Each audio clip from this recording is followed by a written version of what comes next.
Kalau teh kalakot bagi ngopi, lain bagi beunghar mah. Assalamualaikum Neti. Menjaga kewarasan emak-emak dengan gedebak-gedebuknya setiap hari. Paksa we, ieu mah besti kudu ngopi heula aslina. Rantian itu saban isuk meni kosok papuket kieu geura. Orok leutik can orok badan. Sok marojeng jae ek marangkat teh geurana. Keng lah geura marangkat. Geuna sia besti sok hararese ieu mek lalaku teh ri loba keneh jelema mah. Cing ibu-ibu abi wungkul atanapi sami ieu teh. Sok hararese we kitu lalaku aya loba keneh jelema teh da. Lumayan ini hiji orok badan. Kel heula moal bener nguruskeun heula makan mah. Nguruskeun heula pangeusih peujit kainya. Tong sampekeun kete beres sape titileuk. Teung dalitut can aya jangan daharna oge. Petak enggeus lah ieu urang ngasakeun heula bala disangu we besti. Dieu teh mulang ngajajabkeun budak salaki. Deui heula tahu cek ngejeng tongkol. Tanyakeun bubukna tos seep teh can awayah kieu mah teteh makasiangan. Sok cek teteh teu nanaonakeun bae dagingna we atuh kali-kali mah dagingna. Lila ku ieu da ngeuman tahu ge langsung we digojojoskeun kainya. Kitu teh dibujeng engalna ieu teh. Ada malah nu sanes mah ampun ieu tos ngagarupayan geura. Bari mikir cek ieu dikumahakeun asakan tongkol teh. Geus we nu tere ek dibumbu sarderkeun kainya. Sawe bumbuna mah ukur bawang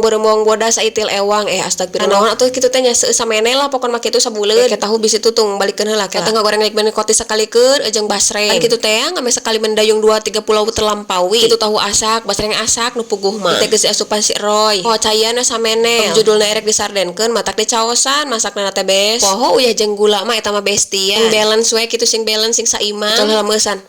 Kurang gula gale geus meureun ulah lila teuing si erep eta teh caina anu urang niiskeun heula sangu bari ngarasanan ieu tah jangan sameleun tijen teteh beki-beki teuing atuh cenah kana pencok leunca teh bes di ayeuna mah moal dipencokeun di dadak ayeuna mah direnosna dina baham ku ieu kitu teh ya bapak budak geus mangkat dahar sorangan kita bisi teu erep kapan ari ngaran-ngaran pencok mah teu pati lila umurna teh tinggalkeun sakedeung ge bari da moal ngeunah diengkekeun teh kudu sakalian ari nyieun basa rurujakan kitu teh da ieu geuningan geus nyerep manana teh keun heula si mutuna teh kana sangu ngameh naon atuh cenah teh ngameh naon ngameh napal we eta samalna kana sangu kitu teh tani enak teh sia besti ieu teh najan bala disanguna teh sabaraha oge.